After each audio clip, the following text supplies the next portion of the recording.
Hello students, welcome to the class. आज की इस क्लास से हम डिस्कस करने वाले हैं क्वांटिटेटिव एप्टीट्यूड का फुल कॉन्सेप्ट। जो भी जितने भी चैप्टर्स हैं वो सारे के सारे आज से मैं आपको पढ़ाने वाला हूं। और ये जितने भी चैप्टर्स हैं वो जो भी मैं डिस्कस करूंगा वो सारे के सारे बेस्ड रहेंगे आपके किस पर, बैंक एग्जाम्स पर बेस्ड। जितने भी आपके बैंक एग्जाम्स कंडक्ट होते हैं उन सबके लिए मैं आपके साथ आज से क्वांटिटेटिव एप्टीट्यूड को डिस्कस करूंगा और ये फुल कॉन्सेप्ट आपका रहेगा। देखो ये सारे क्वेश्चंस हैं, मैं आपको बता देता हूँ मैंने लिए कहाँ से हैं। जितने भी क्वेश्चंस मैं आपको कराने वाला हूँ ये सारे के सारे जो भी क्वेश्चंस हैं आपके एग्जाम में जो भी मैं कराऊंगा ये सब डिपेंड करेंगे किस पर। ये सारे के सारे रहेंगे आपके एक कॉन्सेप्ट पे बेस्ड। जो मैंने पिक किए हैं ये सारे क्वेश्चंस प्रीवियस ईयर क्वेश्चंस हैं। ये प्रीवियस ईयर क्वेश्चंस हैं और ये क्वेश्चंस मैंने लिए कहाँ से हैं, ये मैंने लिए हैं एक किरण बुक आती है, किरण पब्लिकेशन की एक बुक आती है। इसमें क्या है, प्रीवियस ईयर क्वेश्चंस लिए जाते हैं। अब किरण की भी जो बुक है, ये बुक इन्होंने जो बनाई है ये सारे एग्जाम्स के लिए बनाई है। जैसे कि पीओ है उसके लिए अलग बना दी है, क्लर्क के एग्जाम्स हैं उनके लिए अलग बना दी है। ठीक है, ये सारे एग्जाम्स के लिए अलग अलग तरीके से इन्होंने बुक लॉन्च कर रखी है। तो ये मैंने जो बुक पिक की है ये मैंने पीओ लेवल की बुक पिक की है। देखो इसका रीजन पिक करने का क्या है, देखो अगर मैं क्लर्क लेवल का आपको पढ़ाता हूँ और आपके माइंड में हिट करता है कि आप पीओ का एग्जाम लें तो फिर वो डिपेंड करेगा कि आप क्लर्क लेवल तक ही पढ़ पाएंगे। लेकिन मेरी इच्छा ये है कि मैं पीओ पढ़ाऊँ तो आप क्लर्क भी उसके साथ कंडक्ट कर लो।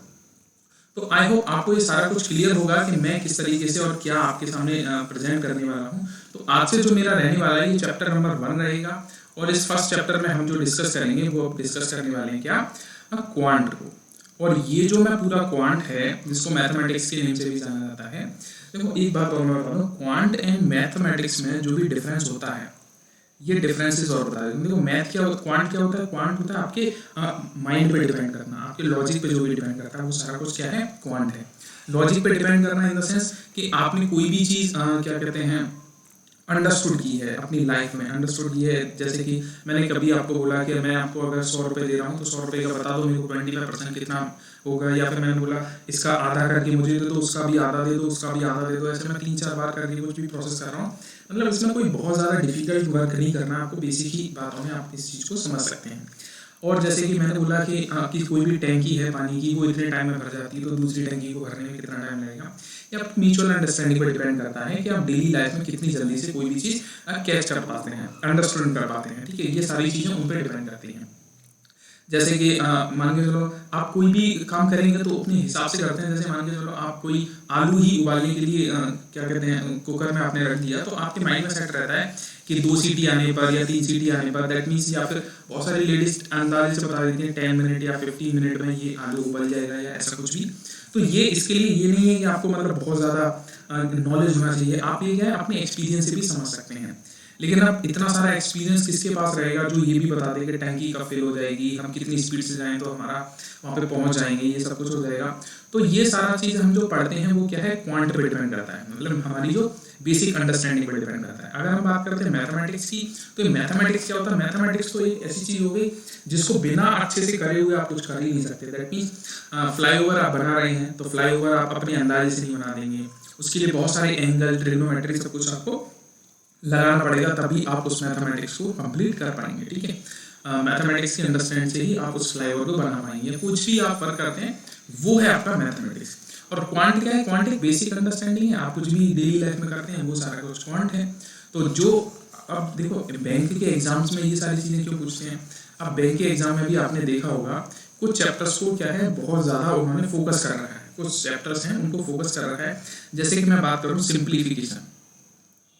सिंप्लीफिकेशन, ये जो चैप्टर है इस चैप्टर में वो उन्होंने इसलिए रखा है क्योंकि आपको पता है देखो बैंकिंग में है और आपको पता है देखो 10 क्वेश्चंस आते हैं आपके, अगर आप कोई भी एग्जाम देते हैं तो उसमें 10 क्वेश्चंस इसके आते ही हैं। और कैलकुलेटिव पार्ट बहुत रहता है, कैलकुलेटिव रहने का उसमें ऐसा सेंस बनता भी है, उसका सेंस रीजन ये भी है कि आप क्या है वहाँ पे काम जो करते हैं वो सारा का सारा वर्क करते हैं किस पर, मनी पर डिपेंड करते हैं, कितना पैसा आया, कितना गया, ब्याज कितना लगा, इंटरेस्ट कितना लगा, ये सारी चीज़ें आप फोकस करते हैं किस पे, वो आप बहुत माइनर सी वैल्यूज पे वर्क करने लग जाते हैं। तो वो बोला जाता है आपका क्या है, वहाँ पे इनका ज़रूरत है, ये वाली चीज़ें आपको आनी चाहिए। और आपकी स्पीड इतनी हाई होनी चाहिए क्योंकि देखो कोई भी बंदा अगर आपको प्राइवेट सेक्टर में या किसी भी सेक्टर में वर्क करने के लिए लेता है तो वो चाहता है कि आप अच्छे से अच्छा वर्क करें, और वहाँ काम ही यही है, तो आपको ये आना ज़रूरी है। कभी भी वो आपसे ट्रिग्नोमेट्री नहीं पूछता, वहाँ पे ज्योमेट्री ज़्यादा नहीं पूछता, क्यों, वहाँ पे काम ही नहीं है ज्योमेट्री का, ट्रिग्नोमेट्री का। और क्या है, ये इन एग्जाम्स में आना इसलिए ज़रूरी है क्योंकि थोड़ा बहुत आपका माइंड भी कैच करने लायक हो। ऐसा नहीं है कि अगर आपसे बोला है कि भाई लो वो ग्रीन फाइल मुझे दे, तो आप समझ ही नहीं पा रहे हैं ग्रीन फाइल कौन सी है। तो आपका ये जो मैथमेटिक्स है, आप कोई भी एग्जाम देते हैं तो उसमें ये वाला क्वांटिटी नॉलेज होना जरूरी रहता है। क्यों जरूरी रहता है? आपका ब्रेन भी थोड़ा वर्क करना चाहिए, और मैथमेटिक्स एक ऐसी चीज़ होती है जो आपके ब्रेन को क्लियर कर देती है। ठीक है, तो मैं आपको बताता हूँ कि आपके इस क्वांट में हम क्या क्या पढ़ेंगे और कैसे कैसे पढ़ेंगे। देखो, ये सारी चीज़ें जो हम पढ़ेंगे वो डिपेंड करेगा आपके किस पर, उसी के हिसाब से मैं सिलेबस लूँगा। जो आपकी बुक है, बुक कौन सी है? किरण पब्लिकेशन की जो आपकी बुक है, तो आई होप आप उसको बुक को परचेज कर लेंगे। वो बुक बहुत बेस्ट है। क्यों बेस्ट है? बिकॉज उसमें जो भी क्वेश्चन है वो सारे के सारे प्रीवियस ईयर क्वेश्चन ले रखे हैं। किरण की जो बुक है, किरण बैंक पीओ, मैंने जो ली है, मैंने ली है बैंक पीओ वाली। ठीक है, बैंक पीओ की जो मैंने बुक ली है आपके सामने, जिससे मैं पढ़ाऊंगा, इसमें चैप्टर वाइज जो भी दे रखा है, जैसे फर्स्ट चैप्टर आपका दे रखा है क्या? Number system. नंबर सिस्टम, तो यही मैं आपको सबसे पहले पढ़ाऊंगा कि एक्चुअल में नंबर सिस्टम में क्या किस तरीके से पूछा जाता है आपके एग्जाम में। ठीक है, तो आप अगर इस बुक से कंप्लीट करना चाहते हैं तो मेरे हिसाब से प्रैक्टिस के लिए इस बुक से बेस्ट बुक कोई हो नहीं सकती, क्योंकि इसमें वो सब कुछ दिया है जो आपको चाहिए। और एक्चुअली इन्होंने कोई ज़्यादा इसमें अपना मसला नहीं क्रिएट किया। इन्होंने या नॉर्मली वो चीज़ें ली हैं जो आपके बैंक एग्जाम्स में आती हैं या आ चुकी हैं अब तक। तो जो भी काम वर्क आ चुका है उसी पे अगर आप वर्क करेंगे तो आपका काम बहुत ईजीली हो जाएगा और आप उसको क्रैक कर पाएंगे। ठीक है, तो ज़्यादा देर नहीं करते हुए हम अपना फर्स्ट चैप्टर यानी कि नंबर सिस्टम को डिस्कस करना स्टार्ट करते हैं। तो जैसा कि आप समझ चुके हैं, बेस कहाँ से है मेरा सारा कुछ पढ़ाने का, वो सब कुछ मैंने आपको बता दिया। तो नंबर सिस्टम में जो आप टॉपिक्स पढ़ेंगे, टॉपिक्स के बारे में बता देता हूँ क्या क्या टॉपिक पढ़ेंगे। आप पढ़ेंगे इसमें नंबर सिस्टम में, जैसे कि आप फर्स्ट कॉन्सेप्ट पढ़ेंगे इसमें क्या है आपका unit digit concept. Unit digit concept जो भी आप पढ़ेंगे वो क्या पढ़ेंगे? सबसे फर्स्ट आप पढ़ेंगे यूनिट डिजिट कॉन्सेप्ट पे जो भी क्वेश्चन आएंगे वो। सेकंड आप जो पढ़ेंगे यहाँ पे, सेकंड आपका जो रहेगा वो रहेगा डिविजिबिलिटी रूल।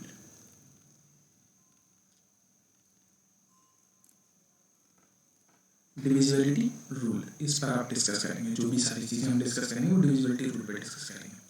थर्ड जो आप पढ़ेंगे इसमें पढ़ेंगे आप रिमाइंडर थ्योरम। रिमाइंडर थ्योरम ये पढ़ेंगे आप इसमें। नेक्स्ट जो टॉपिक है, देखो इस बुक्स के अकॉर्डिंग देखा जाए तो HCF LCM वैसे है तो नंबर सिस्टम का ही पार्ट, लेकिन अगर आप इस बुक के अकॉर्डिंग देखेंगे तो उन्होंने अपना एक सेपरेट चैप्टर बना दिया, तो हम उसको वहीं पे पढ़ेंगे। और हम बेसिक एग्जाम्स में देखें तो सिंप्लीफिकेशन भी क्या है, वो भी आपका इसी नंबर सिस्टम का पार्ट है, लेकिन इस बुक में भी सेपरेट नेम से है तो हम उसको सेपरेट के साथ पढ़ेंगे, नंबर सिस्टम में नहीं डाल रहे। सर्च एंड इंडिसेस भी जो टॉपिक है वो भी इसी नंबर सिस्टम का है, लेकिन इसमें बुक में सेपरेट नेम से दे रखा है सर्च एंड इंडिसेस, तो हम उसको सेपरेटली पढ़ेंगे, हम इसके साथ मर्ज अप नहीं कर रहे। ठीक है, और कुछ मिसलेनियस क्वेश्चंस रहते हैं आपके।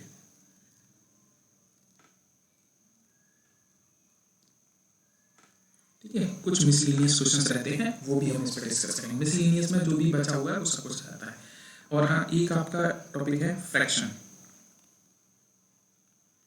फ्रैक्शन भी आपका इसी में आता है। ठीक है, फ्रैक्शन टॉपिक भी इसी में आता है।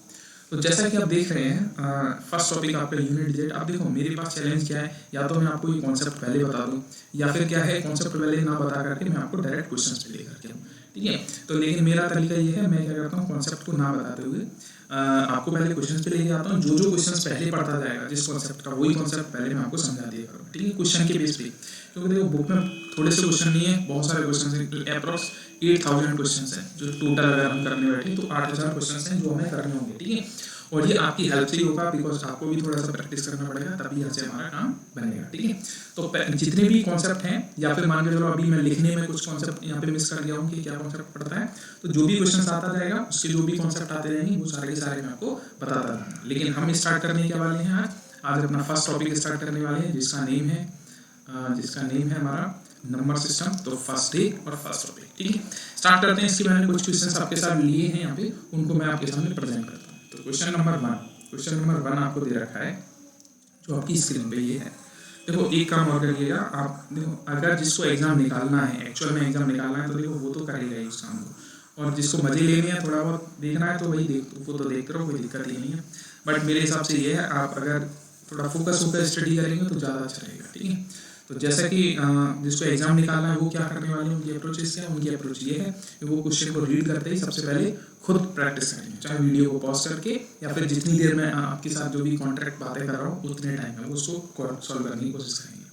ठीक है, तो आप उसको भी करिए, बिकॉज जब तक आप नहीं खुद सॉल्व करेंगे तब तक काम नहीं बनेगा। मैं तो इसको करूँगा ही करूँगा। ठीक है, तो जैसा कि आपके सामने क्वेश्चन है, ये क्वेश्चन नंबर 1 देखो, कैनरा बैंक पीओ एग्जाम्स में आया हुआ है, कैनरा बैंक पीओ में आया हुआ है ये क्वेश्चन, और ये किस डेट में आया है, 2003 में आया है। उसके बाद SBI एसोसिएट बैंक पीओ में भी आ चुका है जो 2007 में आया है। ठीक है, तो ये सारे इसकी डेट भी आपके सामने मेंशन है। तो क्वेश्चन नंबर 1 में आपको दे रखा है the difference between a 2 digit number. अब देखो रीजन क्या है, अब जैसे ये क्वेश्चन आ गया, अब मैंने आपको पहले कॉन्सेप्ट क्यों नहीं बताया, मैंने ये क्यों बोला कि क्वेश्चन के साथ कराऊंगा, क्योंकि अभी देखो मैंने क्वेश्चन छाटे तो नहीं कि 3rd नंबर पे, 4th नंबर पे, 5th नंबर पे यूनिट डिजिट के क्वेश्चन आ रहे हैं।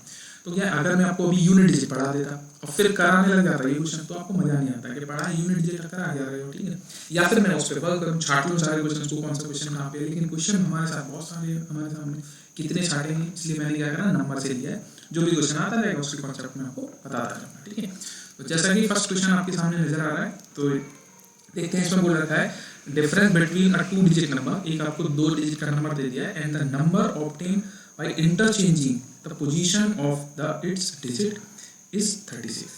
यानी कि एक 2 डिजिट नंबर लिया है इन्होंने, 2 डिजिट नंबर लिया, जैसे कि मैंने बोला यार इन्होंने ले लिया 57 ले लिया, 57 ले लिया। अब इसके डिजिट को इंटरचेंज कर दिया इन्होंने, इंटरचेंज मतलब 7 की है 5 कर दिया, 5 की है 7 कर दिया, तो ये हो गया 75। पहले नंबर कितना था 57, अब नंबर कितना हो गया 75, और इन दोनों का जब आपने डिफरेंस लिया तो यहाँ कुछ आ गया, तो वही डिफरेंस कितना आएगा 36, ये आपको बता रखा है, नंबर नहीं होता है, क्या नंबर है ये तो आपको ही पता करना पड़ेगा, वही क्वेश्चन है। ठीक है, ये तो मैं आपको बता रहा हूँ कि कोई भी नंबर था उसकी डिजिट को इंटरचेंज करा, अब इन दोनों का डिफरेंस लोगे तो यहाँ पे कुछ ना कुछ आ ही जाएगा। ठीक है, तो आगे क्या क्वेश्चन बोल रहा है, what is the difference between the 2 digit number, 2 digits of that number. तो आपको बताना जो भी ये डिजिट है 5 एंड 7, इन दोनों का डिफरेंस कितना है, यहाँ पे डिफरेंस कितना है 2, ऐसे ही आपको बताना है वो नंबर है क्या।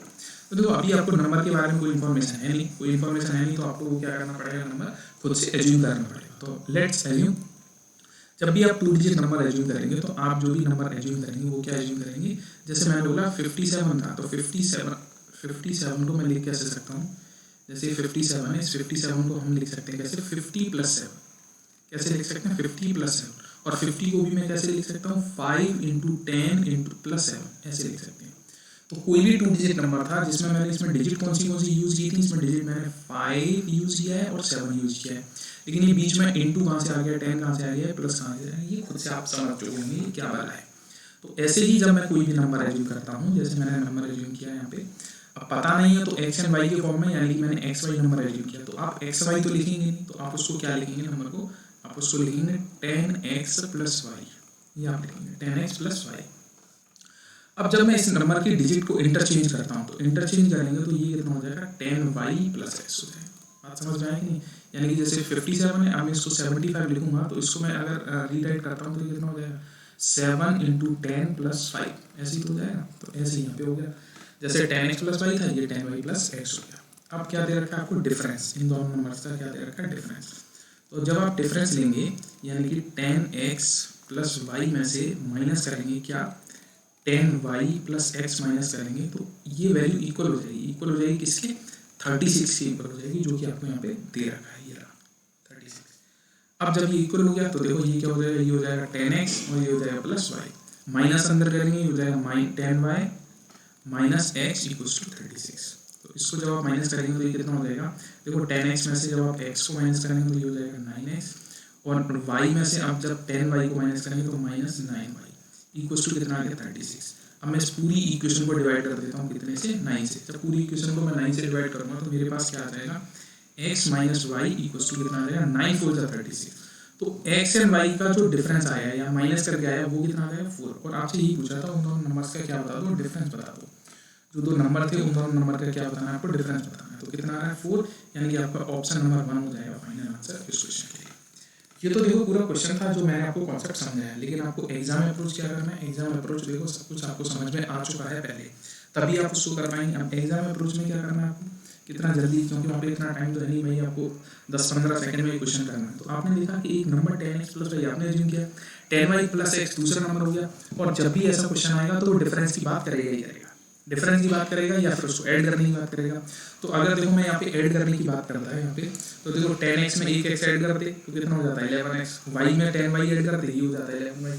तो अगर आपसे ऐड करने की बात बोलता है तो 11 11 दोनों में आएगा, और अगर आपसे डिफरेंस करने की बात करता है तो 9 आएगा। ये बात आप माइंड में रख लेना। तो 9x माइनस वाई अंदर आ जाएगा, इक्वल्स टू आपको दे रखा है, इनका डिफरेंस करने के बाद 36 आ गया। तो 9 से डिवाइड कर दो, x minus Y equals to 4 आ गया, सीधा सीधा 4 आंसर हो जाएगा। या फिर 36 को डायरेक्टली आप 9 से डिवाइड कर लो, अगर आप बहुत जल्दी अंडरस्टूड कर सकते हैं। और अगर ये ऐड करने की बात बोलता तो वही 11 कॉमन आ जाता, जो भी इन दोनों को ऐड करने के बाद जो भी वैल्यू आपके पास मिलता है यहाँ पे, वो कुछ ऐसी वैल्यू मिलती है जिसको आप 11 से डिवाइड कर सकते थे, तो उसके बेस पे बता दोगे तो सीधा सीधा आपका आंसर हो जाएगा 4। ये पूरा कॉन्सेप्ट था जो मैंने आपको समझाया। आई होप आपको क्लियर है अच्छे से। नेक्स्ट क्वेश्चन की तरफ चलते हैं। Question number 2। क्वेश्चन नंबर 2 में आपको क्या दे रखा है, वो फर्स्ट टाइप का क्वेश्चन है, ये है हमारा सेकंड टाइप का क्वेश्चन। इस सेकंड क्वेश्चन में आपको क्या दे रखा है इसको पढ़ते हैं ध्यान से। तो क्वेश्चन नंबर 2 में आपको गिवन है क्या, ये देखते हैं। देखो क्वेश्चन नंबर 2 जो है आपके एग्जाम में आया है, किसमें, सिंडिकेट बैंक पीओ में आ चुका है ये 2004 में, और यूनाइटेड बैंक ऑफ इंडिया में भी पीओ के एग्जाम्स में आ चुका है 2009 में। अब इस क्वेश्चन में दिया क्या है, इसमें दे रखा है if the numerator of a fraction is increase by 20%। कोई भी फ्रैक्शन होगा उसके न्यूमरेटर को क्या कर दिया गया, इन्होंने इंक्रीज कर दिया कितना, 20%। एंड ठीक है, एंड इट्स डिनोमिनेटर बाय 25%, और इसके डिनोमिनेटर को भी इंक्रीज कर दिया कितना, 25%। उसके बाद जो फ्रैक्शन है वो बन जाती है, वो कितनी, 3/5 फ्रैक्शन बन जाती है। तो आपको बताना ओरिजिनल फ्रैक्शन एक्चुअल में है क्या, बस इतना सा क्वेश्चन है। तो देखो जब भी आपको ऐसी कंडीशन बढ़ जाए तब भी आप फ्रैक्शन को एज्यूम करेंगे, तो फ्रैक्शन एक्स एज्यूम कर लो, x अपॉन वाई एज्यूम कर लो। अब देखो अभी ये जो x है ये अपने आप में 100% है, कोई भी चीज स्टार्टिंग में अपने आप में 100% तो होती होती है, और ये जो y है ये भी अपने आप में 100% है। तो ये दोनों 100% तो अभी हैं, लेकिन इसके न्यूमिनेटर कौन है x और डिनोमिनेटर कौन है y। अभी अगर न्यूमिनेटर को 20% बढ़ा दिया गया तो अभी ये 100% है, तो ये कितना हो जाएगा, 120% हो जाएगा। अभी अगर इसको डिनोमिनेटर को 25% बढ़ा दिया गया, ये अभी 100% है, जब इसको बढ़ा दो तो ये 125% हो जाएगा। ठीक है, ये लोग बढ़ के दोनों कितने आ गए, 3/5 आ गया, बस खत्म। अब इसको सॉल्व कर लेते हैं। सॉल्व करने के बाद जो भी आएगा वो आपका आंसर हो जाएगा। परसेंट से परसेंट कैंसिल आउट हो गया, 5 से कैंसिल आउट करोगे तो 5 2 10, 5 4 20, 5 से कैंसिल आउट करोगे तो 5 से 25 टाइम, तो ये आ गया आपका कितना, x upon Y into 24/25 equals to 3/5। 5 से मैं 24 को डिवाइड करूँगा 8 टाइम, और 5 से 25 को डिवाइड करूँगा 5 टाइम, तो ये बचेगा कितना, x अपॉन वाई इंटू में ये आपका बचेगा कितना, 8/5 इक्वल्स टू कितना आ जाएगा 1। अब इस पूरी वैल्यू को जब मैं इस साइड लेके जाऊँगा तो ये अपनी पोजीशन को इंटरचेंज कर देगा, तो x upon Y equals to कितना हो जाएगा, 5/8 हो जाएगा।